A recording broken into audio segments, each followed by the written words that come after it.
یہ ہے بہت اہم موضوع. یہاں اس سورہ آیت مبارکہ میں ایک خاص واقعہ جو ہے اس کا پس منظر ہے، اس کو سمجھ لیجئے کہ یہ موضوع یہاں زیر بحث کیسے آ گیا. یہ تیسرا نقطہ ہے. اس کو شان نزول بھی کہتے ہیں، اور در حقیقت یہ میں اس کے لیے لفظ استعمال کر رہا ہوں پس منظر. اس آیت کے پس منظر میں تحویل قبلہ کا جو واقعہ ہوا ہے وہ ہے. آپ کے علم میں ہوگا کہ حضور جب تک مکے میں رہے آپ نماز ایسے پڑھتے تھے، خانہ کعبہ کے جنوبی سمت میں کھڑے ہوتے تھے جو رکن یمانی ہے، اور دوسرا وہ رکن ہے جس میں کہ حجر اسود نصب ہے. ان دونوں کے درمیان اگر کوئی شخص کھڑا ہوگا تو اس کو کہتے ہیں استقبال القبلتین. بیک وقت خانہ کعبہ بھی سامنے ہے اور بالکل سیدھ میں بیت المقدس بھی سامنے ہے.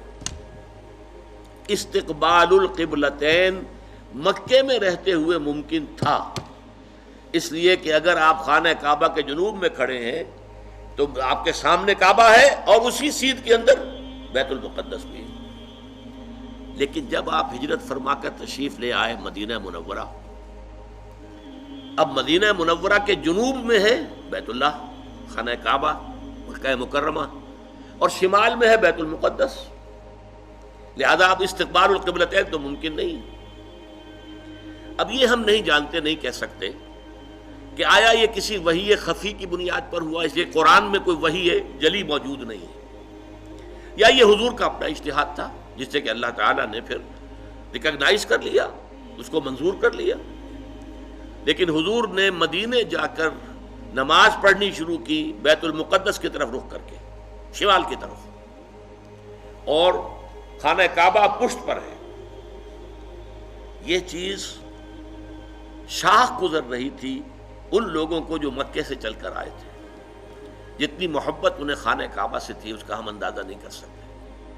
خود حضور جب روانہ ہوئے تھے مکے سے ہجرت کے لیے تو آپ خانہ کعبہ کے پردے پکڑ کر چمٹ کر آپ نے کہا تھا کہ اے کعبہ تجھے معلوم ہے، اے بیت اللہ تو جانتا ہے مجھے تجھ سے کتنی محبت ہے، لیکن یہاں کے لوگ مجھے یہاں نہیں رہنے دے رہے، میں یہاں سے جانے پر مجبور ہوں، کہ تجھ سے ہجرت کر کے جا رہا ہوں.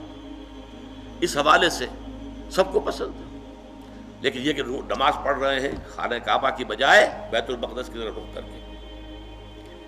اس کے بعد 16-17 مہینے کے بعد قرآن مجید میں حکم آ گیا، قد نرى تقلب وجهك في السماء فلنولينك قبلة ترضاها فول وجهك شطر المسجد الحرام.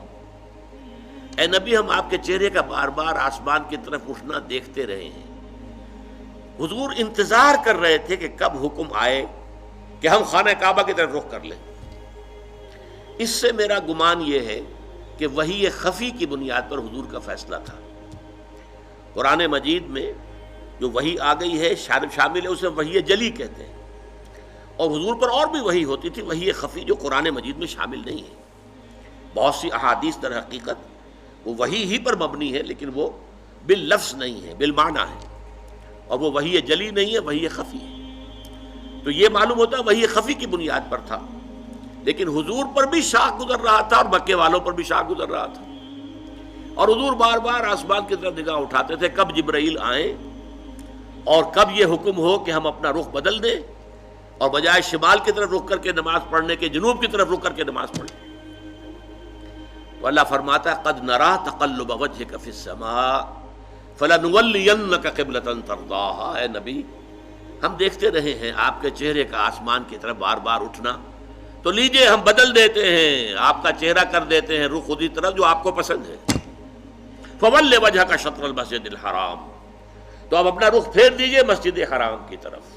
فیصلہ حکم آ گیا. اب یہاں نوٹ کیجئے، یہاں وہ جو مذہبی ایک خاص ذہنیت تھی جس کا میں نے پہلے ذکر کیا تھا، جن کے نزدیک ظواہر کی بہت اہمیت ہے. ہر عمل کا ایک تو ہے باطن، اس کی روح، ایک اس کا ظاہر ہے. لیکن عام طور پر جو کٹر قسم کے اور جو زیادہ سمجھدار لوگ نہیں ہوتے، ان کے اندر زیادہ اہمیت جو ہے وہ ظواہر کی ہو جاتی ہے، باطن کی طرف توجہ نہیں ہوتی، روح کی طرف جو ہے توجہ نہیں ہوتی.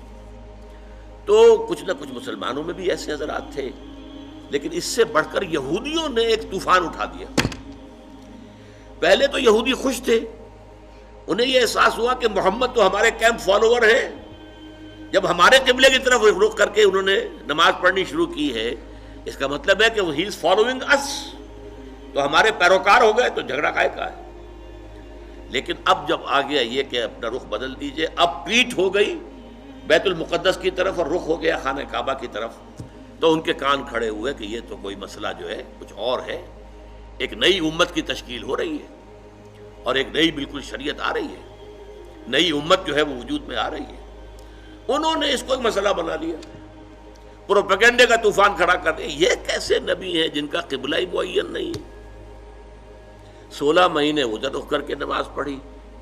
اگر ادھر کا قبلہ تھا تو وہ غلط تھا، تو 16 مہینے کی نمازیں زیرو ہو گئی. اور اگر وہی صحیح قبلہ تھا تو اب جو نمازیں پڑھ رہے ہیں وہ زیرو ہو گئی. قبلہ تو اپنی جگہ سے نہیں ہل سکتا، قبلہ تو ایک ہی ہوتا ہے. ان کا قبلہ ہی معین نہیں ہے. 16 مہینے ادھر رخ کر کے نماز پڑھی، اب ادھر رخ کر لیا. اور جیسا کہ میں نے عرض کیا، مسلمانوں میں بھی ایسے سادہ لوگ، سادہ مزاج لوگ تھے، وہ ان کے اس پروپیگنڈے سے بہت متاثر ہوئے. لہذا ایک خلش، ایک بے چینی، اگرچہ ظاہر بات ہے کہ حضور نے وحی سنائی ہے، اللہ کا حکم آیا ہے فَوَلِّ وَجْهَكَ شَطْرَ الْمَسْجِدِ الْحَرَامِ وَحَيْثُ مَا كُنتُمْ فَوَلُّوا وُجُوهَكُمْ شَطْرَهُ.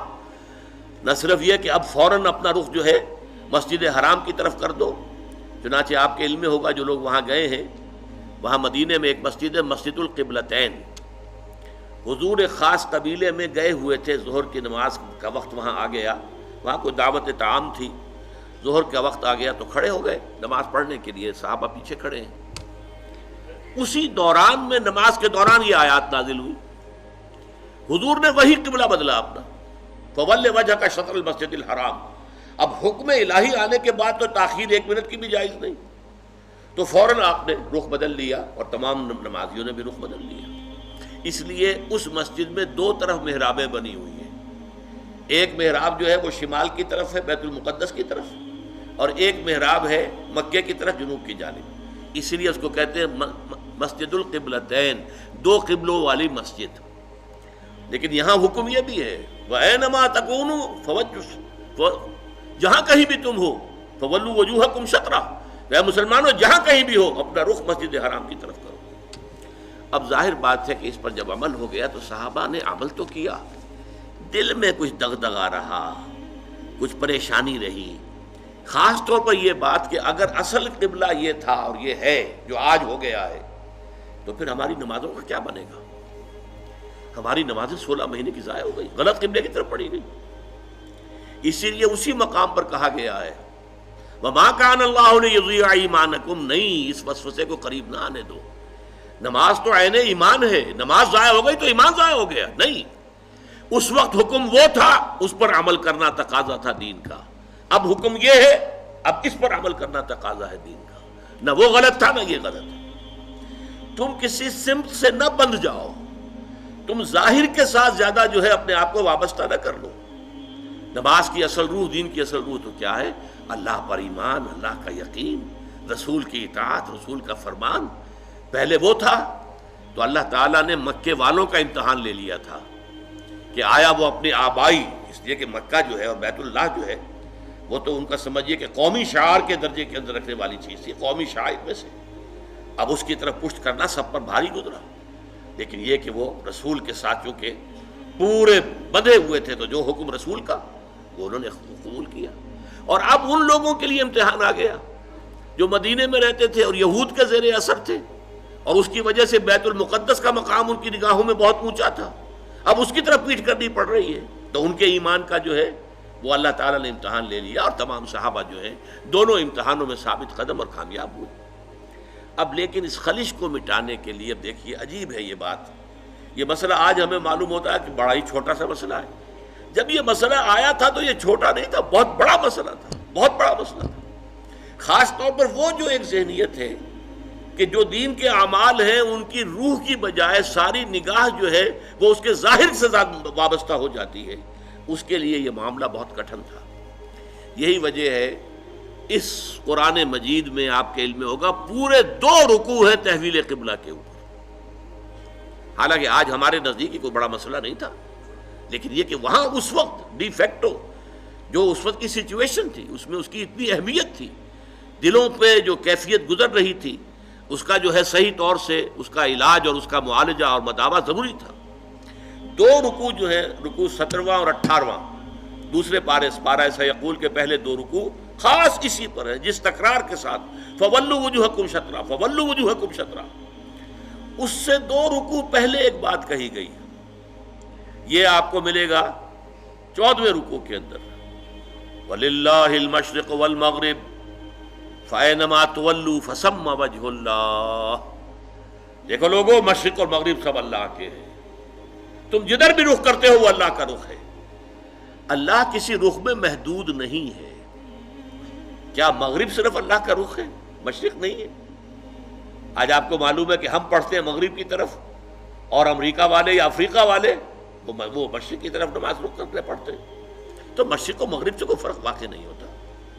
اور دوسرے یہ کہ کوئی قبلے کی سمت معین کر دینا، اس کا مطلب یہ نہیں اللہ اس سمت میں محدود ہے، بلکہ یہ تو تمہاری ہم آہنگی کے لیے، یکسانی کے لیے، یک رنگی کے لیے۔ ایسا نہ ہو کہ اب آپ کھڑے تو کسی کا رخ ادھر ہے، کسی کا رخ ادھر ہے، کسی کا ادھر ہے، کسی کا ادھر ہے، یہ نہیں، سب ایک رخ میں کھڑے ہوئے ہوں، صفیں بندھی ہوئی ہوں، دیکھنے والا جو ہے کوئی شخص اگر آ جائے اچانک وہ بھی اس سے متاثر ہوتا ہے۔ ایک فرانسیسی سیاح صرف اس منظر کو دیکھ کر ایمان لے آیا تھا۔ وہ آیا تھا مصر سیاحت کے لیے، اور وہ جو بہت بڑا وہاں کا دارالعلوم ہے جامع الازہر، اس کی جو جامع مسجد ہے، اس کے وہ مینار پر چڑھ گیا، عصر کا وقت تھا، مینار کے اوپر سے اس نے منظر دیکھا، صحن میں عصر کی جماعت ہو رہی تھی، اب ایک امام کے پیچھے کھڑے ہیں، سیدھی سیدھی صفیں بندھی ہوئی ہیں، ایک امام کا کوشن ہے اور وہ جھک رہے ہیں، اور اسی طرف سے کوشن آئی ہے وہ کھڑے ہو گئے ہیں۔ یہ منظر ایسا اس کے دل کے اوپر اس نے اثر کیا، وہ ایمان لے آیا کہ جس مذہب کی عبادت اتنی منظم، اس کے اندر یہ رنگ ہے، گویا کہ ملٹری پریڈ ہو رہی ہے، اس طرح کا انداز عبادت کا، ایک تو کلیکٹیو، انفرادی نہیں، اجتماعیت کی اہمیت، اور پھر اس کے اندر وہ رنگ اور یکسانی، ہم رنگی دیکھ کر۔ تو اس طریقے سے تمہارے اندر یک رنگی پیدا کرنے کے لیے ایک رخ معین کر دیا۔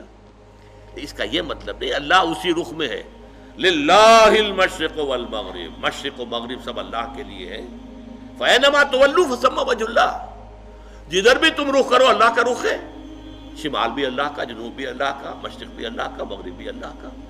اللہ تعالیٰ کسی رخ میں جو ہے محدود نہیں ہے۔ اس کو خوب کہا ہے غالب نے، ہے پرے سرحد ادراک سے اپنا مسجود۔ قبلے کو اہل نظر قبلہ نما کہتے ہیں، یعنی ہم جسے سجدہ کر رہے ہیں کعبے کو سجدہ نہیں کرتے ہم، چاہے وہ لوگ جو مسجد حرام میں کھڑے ہو کر وہ وہاں پر صفیں باندھے ہوئے کعبے کے گرد کھڑے ہوئے ہیں، مسجود کعبہ نہیں ہے، معاذ اللہ، مسجود صرف اللہ ہے۔ اس لیے ہے پرے سرحد ادراک سے اپنا مسجود۔ مسجود ہمارا جو ہے وہ تو ادراک، ہمارے عقل اور فہم اور ہمارے تخیل اور تصور سے وراء الورا ثم وراء الورا ثم وراء الورا، ہے پرے سرحد ادراک سے اپنا مسجود۔ قبلے کو اہل نظر قبلہ نما کہتے ہیں۔ یہ قبلہ نما ہے، اصل میں یہ ایک ڈائریکشن ہے جو معین کر دی گئی ہے، بس یہ ہے اس سے زیادہ اس کی اہمیت نہ سمجھو۔ یہ بات کہہ کر پھر دو رکوعوں کے بعد وہ پورے دو رکوع آئے جس میں کہ یہ حکم تحویل قبلہ کا حکم آ گیا۔ سَيَقُولُ السُّفَهَاءُ مَا وَلَّاهُمْ مَنْ قِبْلَتِهِمُ الَّتِي كَانُوا عَلَيْهَا، اب عنقریب بہت سے ناسمجھ لوگ کہیں گے کس شے نے ان کا رخ پھیر دیا اس قبلے سے جس پر یہ رہے ہیں 16 مہینے۔ قُلْ لِلَّهِ الْمَشْرِقُ وَالْمَغْرِبُ، کہہ دیجئے اللہ کے ہیں مشرق اور مغرب سب کے سب، تمام ڈائریکشنز، تمام سمتیں اللہ کی ہیں۔